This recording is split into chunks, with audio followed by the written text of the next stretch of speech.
வணக்கம். இது Tamil dialogue 2.0 big pass நிகழ்ச்சியிலிருந்து பார்த்தீங்கன்னா, விஜய் சேதுபதி அடித்து துரத்தப்பட்டிருக்கிறார், வெளியேற்றப்பட்டிருக்கிறார். கமல் சார் திரும்ப அழைக்கப்பட்டிருக்கார் அப்படின்னு சொல்லிட்டு ஒரு அப்டேட் வந்திருக்கு. ஏற்கனவே ஒரு அப்டேட் வந்தது. கிரியேட்டிவ் டீம மாத்தப் போறாங்க அப்படின்னு சொல்லிட்டு மாத்திட்டாங்க. இன்னொரு அப்டேட் வந்தது. இந்த பாய்ஸ் வெர்சஸ் கேர்ள்ஸ் இது வந்து பேக் ஃபயர் ஆயிடுச்சு. இந்த பேட்டர்னை மாத்தப் போறாங்க அப்படின்னு சொல்லிட்டு அதுவும் நடந்துருச்சு. இப்ப ஹாஸ்டையே மாத்திட்டாங்க. நம்ம அப்பவே கலாய்ச்சிட்டு இருந்தோம். அடுத்து என்னப்பா மிச்சம் இருக்கிறது ஹாஸ்ட் தான். அவரே மாத்திருவீங்களா அப்படின்னு. எஸ், ஹாஸ்ட இப்ப மாத்திட்டாங்க. இது ஒரு இன்ட்ரெஸ்டிங்கான செய்தி. பட் அதுக்குள்ள ஒரு சோகமும் இருக்கு. இந்த மதுரை முத்து காமெடி மாதிரி தான் ஆயிடுச்சு இது. அவர் வந்து பார்த்தீங்கன்னா, ஆளுங்கள்லாம் செட் பண்ணி வச்சிருப்பாரு. காமெடி பண்றதுக்கு கூட. இப்ப அவங்க வந்து பெர்ஃபார்ம் பண்ணுவாங்க. யாருமே சிரிக்க மாட்டாங்க. எல்லாரும் ஷாக்கா பார்த்ததும், அவ்வளோதான் காமெடி முடிஞ்சுச்சு. போ போ போ அடுத்த ஆள் வா அப்படின்னு கூப்பிடுவார்ல. அந்த மாரி தான் கமல் சார் போனதும், அடுத்த ஆள் வா அப்படின்னு சொல்லிட்டு விஜய் சேதுபதிய கூப்பிட்டு வந்தாங்க.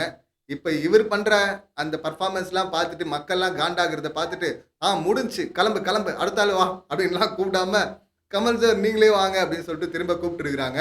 இத பார்த்ததும் சில பேர் கமெண்ட் பண்ணுவீங்க, போன வருஷம் நீ தானே கொஞ்சம் ஓவரா பேசின, திட்டின அப்படின்னு சொல்லிட்டு. எஸ், நாம தான் திட்டினோம். அதுவும் காமெடி மாரி தான். இவங்களே வைப்பாங்களா, இவங்களே எடுப்பாங்களான்ற மாரி தான் ஆயிடுச்சு. நாம தான் போங்க கமல் சார் உங்க ஆட்டம் முடிஞ்சு போச்சு கிளம்புங்க அப்படின்னோம். இப்ப வேற வழி இல்ல. இவருடைய ஆட்டத்த பார்த்து, கமல் சார் நீங்களே வந்துருங்க sir, come back Kamal sir அப்படின்னு சொல்லிட்டு கூப்பிட்டுட்டு இருக்கிறோம். ஏன்னா விஜய் சேதுபதிலாம் அதாவது சோத்துல முழு பூசணிக்காவை சோத்துல மறைக்கிறதுன்னுவாங்க. இவர் பார்த்தீங்கன்னா பூசணி தோட்டத்தையே சோத்துல மறைச்சிட்டு இருக்கிறாரு. அந்த இருட்டு கடை திருட்டு பிரியாணி அதை எத்தனை வீடியோல பேசினாலும் அது நம்மளால வந்து அதை விட்டுட்டு போக முடியல.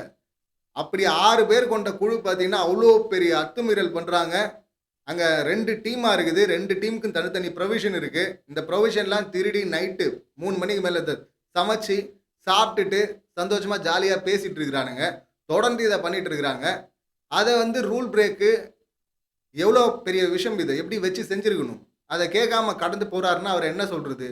அதுல வந்து ஜாம் பஞ்சாயத்து எடுத்துட்டு வர்றாரு. ஜாம் பஞ்சாயத்து ரொம்ப முக்கியம் இல்ல. ஜாம் பஞ்சாயத்து முக்கியம். ஸோ இதெல்லாம் வந்து டீல் பண்றாரு. அப்ப என்ன பண்றது? வேற வழி கிடையாதுல்ல. ஸோ அதனால தான் தயவு செய்து அனுப்பிச்சு விடுங்க அப்படின்னு சொல்லிட்டு நம்ம சொல்லிக்கிட்டே இருந்தோம். இப்ப இந்த சோகமான நியூஸ் என்னன்னா, அனுப்பிட்டாங்க நல்ல நியூஸு. ஆனா அது இந்த சீசனுக்கு இல்ல. அடுத்த சீசன் திரும்ப கமல் சார் வராராம். அது கன்ஃபார்ம் பண்ணிட்டாங்க. ஸோ பேச்சுவார்த்தையெல்லாம் முடிஞ்சு சைன்லாம் ஆயிட்டு இருக்கும் அப்படின்னு நினைக்கிறேன். அதுக்கப்புறம் தான் இந்த மாதிரி நியூஸ்லாம் வெளியே வரும். ஸோ கமல் சார் வராரு. ஆனா அது அடுத்த சீசன் நம்ம பார்க்குறோமா, ரிவ்யூ பண்றோமான்லாம் தெரியாது. இந்த சீசன் அதை பத்தி தானே நம்ம பேசணும் அப்படின்னா, எஸ், இதுல இன்னொன்னும் இருக்கு. அடுத்த சீசனுக்கு இப்ப முடிவு பண்ணிட்டாங்க. இப்ப இந்த சீசன்ல இதே போல இவர் தொடர்ந்து பண்ணிட்டே இருந்தாருன்னு வச்சுங்களேன், கேட்க வேண்டிய விஷயம்லாம் கேட்காம அவங்க என்ன சுத்தி விடுறாங்க. வாரம் ஃபுல்லா அங்க தப்பு நடக்குது அப்படின்னா, வீக்கெண்ட்ல வந்து கேளுங்க, இவங்க இவ்வளவு தப்பு பண்றாங்க அப்படின்னு நம்ம இவர்கிட்ட கம்ப்ளைண்ட்ட வச்சா, இவரு விஜேஎஸ் வந்து நம்ம கிட்ட கம்ப்ளைண்ட்ட வச்சுட்டு இருக்காரு. அவங்க சுத்தி விடுறாங்க, சுத்தி விடுறாங்கன்னு. சுத்தி விடுறதுக்கு நீங்க என்ன அஞ்சலி பாப்பாவா? சுத்தி விட்டானா யார் சுத்தி விடுறானோ அவனை பெஞ்ச் மேல எழுப்பி நிக்க வச்சு கொம்பெடுத்து வெளு வெளுன்னு வெளுக்க வேணாவா? விலகணும்ல. அதுதானே ஆஸ்ட்டு. அதுதானே நீங்க வந்திருக்கிறீங்க. அதுக்கு தானே வாங்குறீங்க துட்டு. அதுதான் நாங்கெல்லாம் பார்க்குறோம். ஆனா அத பண்ணாம நம்மகிட்ட வந்து கம்ப்ளைண்ட்ட வச்சுட்டு இருக்காரு. சுத்தி விடுறாங்க, சுத்தி விடுறாங்க, சுத்தி விடுறாங்க அப்படின்னு சொல்லிட்டு. நீங்க போய் வெளிய போய் சுத்துங்க. அவரே வரட்டும். கமல் சாரே வரட்டும் அப்படின்னு தான் நமக்கு சொல்ல தோணுது. அடுத்த சீசனுக்கு அப்படின்னு சொல்லிட்டு இப்போ பேச்சு வந்திருக்கு. இன்னும் 2 வாரம் இந்த இருட்டு கடை திருட்டு பிரியாணி மேட்டர் மாரி கண்டுக்காமயே போயிட்டு இருந்தாருன்னு வச்சுங்களேன், அந்த 6 பேர இது பண்றது, காப்பாத்துறது அப்படின்னு சொல்லிட்டு ப்ராடக்ட்டுக்கு ஃபேவராவே பண்ணிட்டு இருந்தாருன்னா, இந்த சீசன்லயே கூட கமல் சார திரும்ப கூப்பிட்டு வரதுக்கான எல்லா வாய்ப்பும் இருக்கு அப்படின்னு சொல்லிட்டு நினைக்கிறேன். ஏன்னா மேக்கர்ஸ்ங்க அவங்க. அவங்க ரொம்ப மோசமானவங்க. எப்ப என்ன பண்ணுவாங்கன்னு தெரியல. ஷோ பிக்கப் ஆகலன்னா திரும்ப கூப்பிட்டு தானே ஆகணும். பேட்டர்னா மாத்தியாச்சு. அப்பவும் ஷோ பிக்கப் ஆகலன்னா அப்ப ஆஸ்ட் தான்ப்பா காரணம் அப்படின்னு சொல்லிட்டு அந்த முடிவுக்கு வந்துருவாங்கல்ல. ஒரு பெரிய actor Vijay Sethupathi sir. So அவர கூப்பிட்டு வச்சு அசிங்கப்படுத்தக்கூடாது அப்படின்னு சொல்லிட்டு இப்போதைக்கு பார்க்குறாங்க. இது கன்டின்யூ ஆச்சுன்னா மாத்துறதுக்கு வாய்ப்பு இருக்கு. ஏன்னா ஒரு குறிப்பிட்ட தரப்புலேருந்து விமர்சனம் வந்தா, எதிர்ப்பு வந்தா, அது வந்து அதுக்குள்ள ஏதோ ஒரு காரணம் இருக்கு அப்படின்னு சொல்லிட்டு நம்ம நினைக்கலாம். ஆனா எல்லா தரப்புலேருந்தும் விமர்சனம் வருதே. ரொம்ப மோசமா இருக்கு, மோசமா இருக்கு அப்படின்னு.